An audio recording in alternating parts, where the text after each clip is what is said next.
saya memiliki harapan yang sangat tinggi.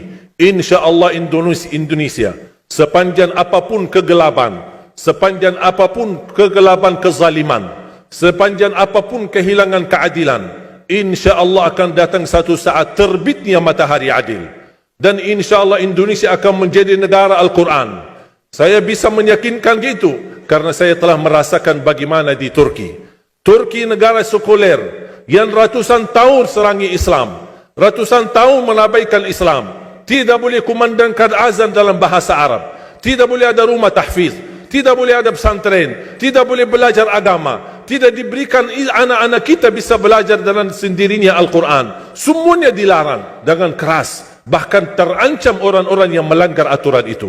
Allah subhanahu wa ta'ala melahirkan seorang presiden yang bisa membaca Al-Quran. Coba buka di YouTube bacaan Erdogan bagaimana. Itu dilahirkan dari negara sekuler.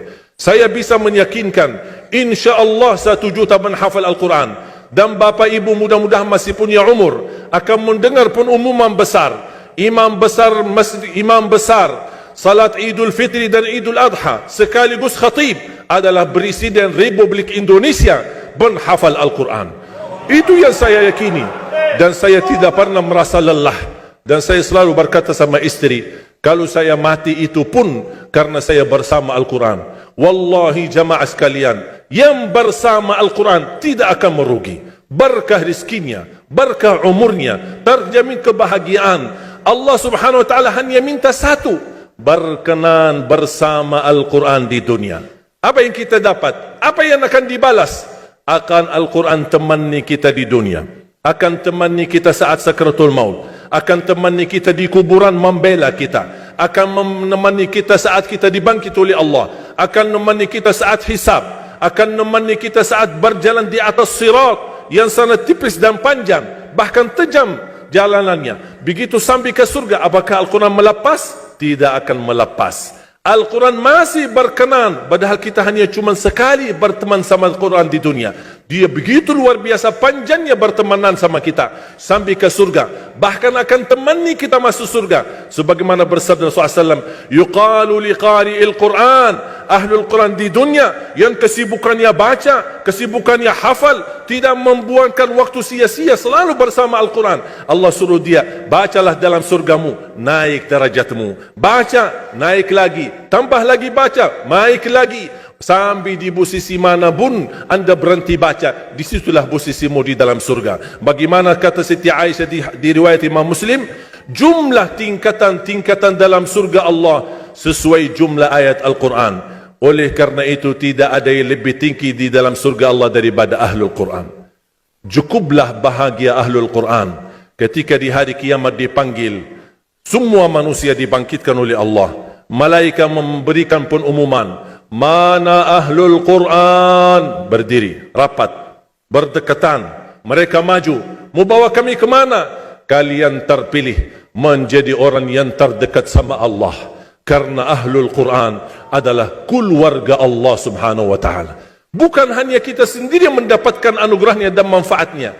Semua keluarga kita, termasuk orang tua kita dan orang yang ada di sekitar kita. Makanya jemaah sekalian, kalau anda gagal penghafal Al-Quran, anakmu pun gagal penghafal Al-Quran, jangan sisahkan walaupun saham menjadi saksi baik di hadapan Allah. Ya Allah, saya belum hafal, anakku gagal penghafal Quran, tapi insya-Allah hartaku, usahaku, pikiranku, tenagaku bisa terus memperjuangkan Al-Quran. Apa saja ya Allah, insya-Allah menjadi saksi baik. Dan nanti di hari kiamat, insya-Allah kita bersama Ahlul Quran mendapatkan syafaatnya Al-Quran di hari kiamat.